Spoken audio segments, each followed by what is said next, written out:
Yo, what's up? In about 2 weeks at the time of this recording, Xenoblade Chronicles 2 is finally gonna come out and I am beyond fucking hyped. I've always liked the Xenoblade Chronicles series ever since I first played it back in 2020. Yes, about late 2020, I first got Chronicles 2.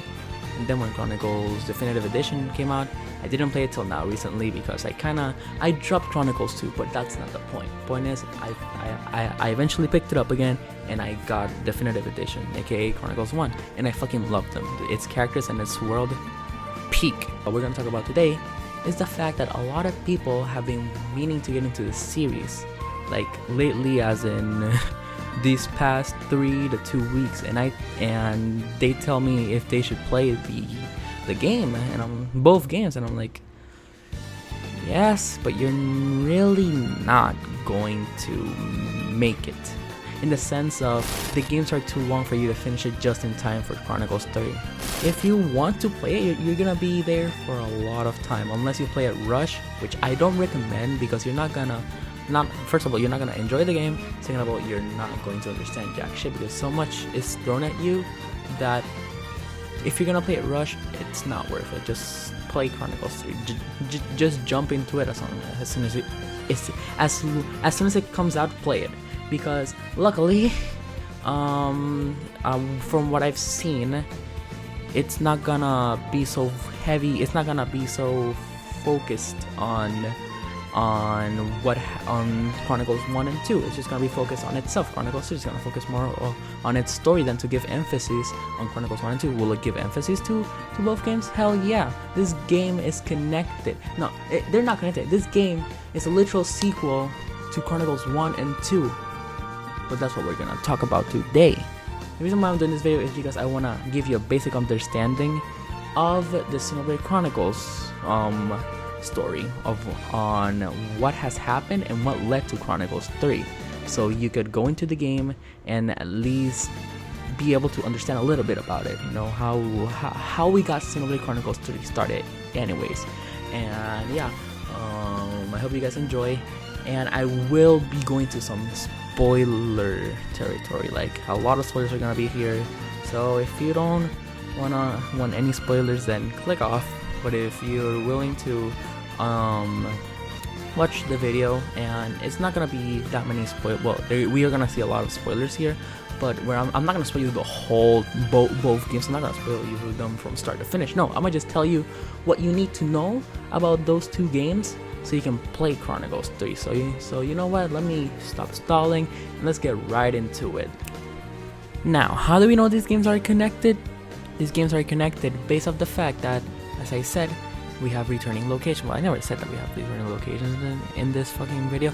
I'm tripping out, sorry. But yeah, basically we have returning locations, and I don't have many that pop out to my head right now, but I do know that Moradane, Alchemoth, and Bionis' leg are in the game, which those are returning areas from both Chronicles 1 and 2. If you want to be more specific, Moradane is from Chronicles 2, Bionis' leg and Alchemoth are from Chronicles 1, and that's a basic connection. But also something that connects it is the fact that we have humanoid races also in this game, which is something that the Chronicles series, the Chronicles duology that we have right now, has never really done. We have seen animal races or animal species be in both games, be shared between games, but we've never seen a humanoid species that the game has shared. We've never seen a connection like that. But yeah, that's a basic understanding of how they're connected. But now, what does this connection mean? This connection means that Chronicles 1 and 2, well, Chronicles 3 is a sequel to both 1 and 2. Now, how? Now, that's really more of story elements, which we'll get to it right now. Oh, something I forgot to mention is that these two girls, or these two leaders or princesses, whatever they call, yeah, they're also from Chronicles 1 and 2. Now, I'm not gonna specify who's who or who comes from which game. No, I don't want to. I want to leave that as a surprise when you eventually play these games. Or you know what, fuck it, I'll just tell you. This one is from Chronicles 1 and this one's from Chronicles 2. Now I'm not gonna tell you their names nor their roles because that'd be spoiling too much. I already done enough.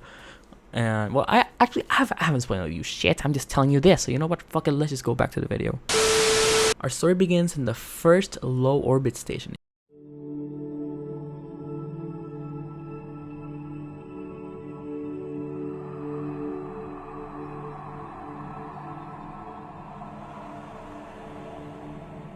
A space station dedicated and created to study the conduit.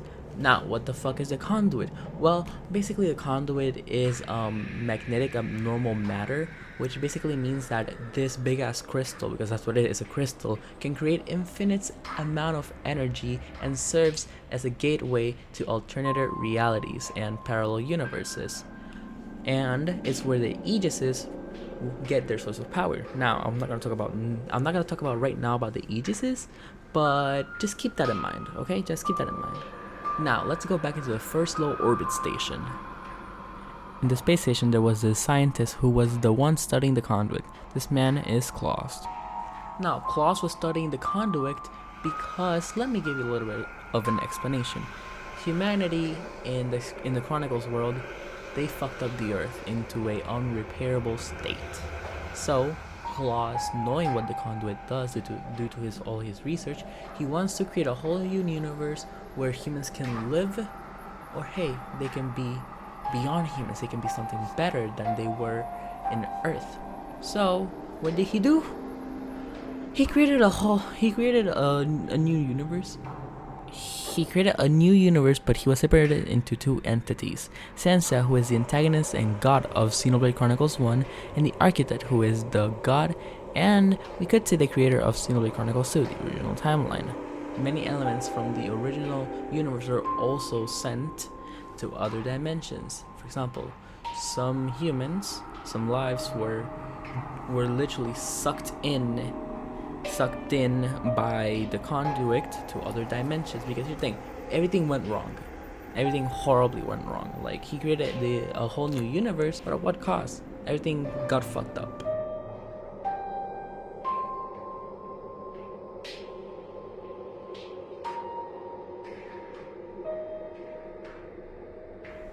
But here's where things get interesting, because here's a cool thing. Here's what gives you a little bit of a grin.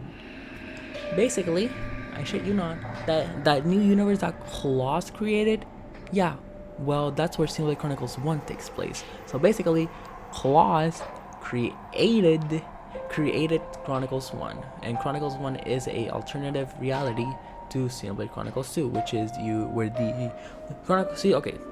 Chronicles 2 is in the original universe. Chronicles 1 is in a alternative reality. But now we're gonna go into what happened after this whole universe was created, even though we already know that he was he was separated into two entities. But what I want to focus on is what happens after all of that. What did he do after that incident happened?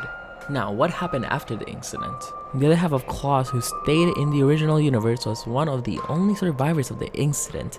Like his other half, Klaus obtained the powers of a god, created the Titans, who would give birth to new forms of life, who would slowly evolve into new humanity to produce core crystals. Those core crystals transmit to the three Aegis created by Klaus to ensure that the new humanity would not follow the path of his people.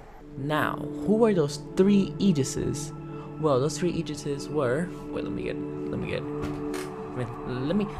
have a little bit of space here. Numa, which we know her as Pyramithra. Logos, who we know him as Malos, who eventually became the antagonist of Chronicles 2, and Ontos. Now, Ontos is a little bit of an oddball. What happened with him? Because he disappeared. Man just basically dipped. Like, he just disappeared. He created a time traveling system and went to an alternative reality, which after the remake of Chronicles 1 came out, we find out that Ontos is not only but Alvis, a character from Chronicles 1. there's a, it's, well, I wouldn't call it a spoiler because the game doesn't explicitly tell you that he's the third Aegis. The only thing that hints at him being the third Aegis is the fact that he has in the remake, because in the original Chronicles 1 he has a keychain in his necklace. Well, not a keychain, he has a key in his necklace, and in the remake he has a Aegis crystal type looking crystal, yeah, literally crystal or whatever mineral that is.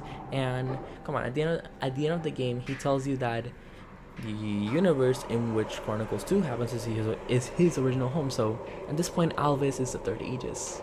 So yeah, the third Aegis, aka Alvis, Ontos, who eventually became Alvis, went to the universe of Chronicles 1. And yeah.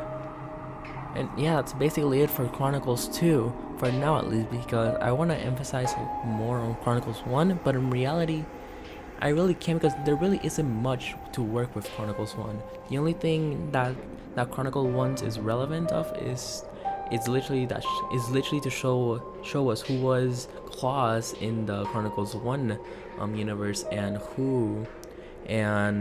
to show us that Ontos, aka Alvis, is the third Aegis. And yeah, and that's it. That's all with the story. But now I wanna focus on something else, which is the fact that these two games happen at the same time. Yeah, I just casually bombed that to you. Both games, both Xenoblade Chronicles 1 and 2, happen at the same time. So you have both stories of both games happening simultaneously along. Like, they're literally, like, something that tells us that they happen at the same time is the ending of Chronicles 2, where Claus dies. Major spoiler. I'm sorry, but I told you at the start of this video that we were gonna have spoilers. Now, let me explain. If you see, by Claus being half into the other universe, they share the same consciousness. Well, I wouldn't say consciousness, but they share the same life. AKA, if Claus from Xenoblade Chronicles 1 dies, Claus from Xenoblade Chronicles 2 dies, or Claus from Xenoblade 2 dies, Claus from Xenoblade Chronicles 1 dies. And as we see, and since by the fact that both games have the at the same time, if you know the ending of Chronicles 1, you know that Shulk kills Zanza or Claus from Chronicles 1, and that has an effect on Claus of Xenoblade Chronicles 2. And now what I'm telling you isn't something that happens off camera. They literally have a cutscene of that happening. You know what? I'll just play it on screen right now. I decided long ago.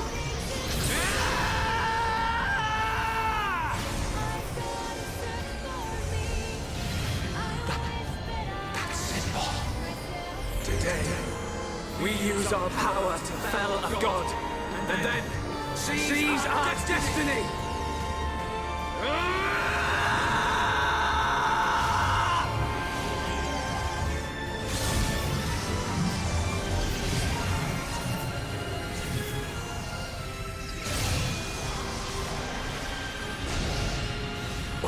Now, that happens at the end of the game, of Chronicles 2 at least. And Sansa isn't really a bad guy. Well, not on the original universe. He was trying to correct the things that he did wrong.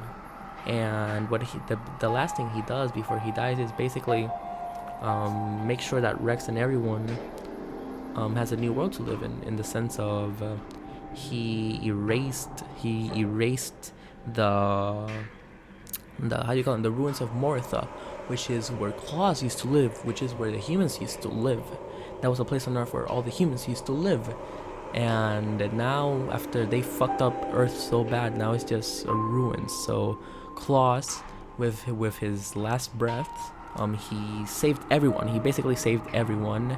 Well, I wouldn't say he saved everyone. No. He didn't save everyone. What he did was he fixed the Earth a little bit. You know, he gave them new land for Rex and Fellows to be on. And that's basically it. He didn't give him new land, he just erased the Cloud Sea, which meant that now people could live in Earth and not on the Titans anymore. So yeah, congratulations, you know everything you need to know to play or to have a basic understanding of Chronicles 3. Yay. I applaud you, I'm applauding you. But now, obviously you're wondering, Adam, true, we know the past, but we don't know what led up to the events of Chronicles 3 happening. We don't know what happened that both worlds combined. And guess what? I don't know neither. We don't know what happened that led to that event. But that's what I'm saying. In the last chapter of Chronicles 3, we will most likely find out. Or if they decide to start the game with telling us how the hell it happened, which I heavily doubt.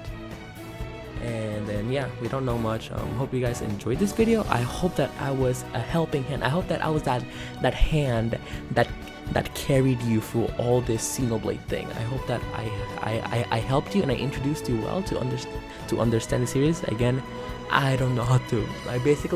I'm shit at talking. If you have any question, I'll be gladly looking at the comments and helping you guys understand, because trust me, I am better off reading off a script than I am improvising. Well, obviously I have notes in my monitor right here telling me what topics to talk about, but the explanations are coming from here, from my little Xenoblade brain. So yeah, hope you guys enjoyed this video. Hope that this was a massive help, and I'll be streaming the game. When it comes out at midnight. We're gonna be doing an all-nighter on that bitch. So yeah, hope you guys like it. Like and subscribe, as any YouTuber would tell you. And as always, I'll pick a bone with y'all the next one. Bye bye.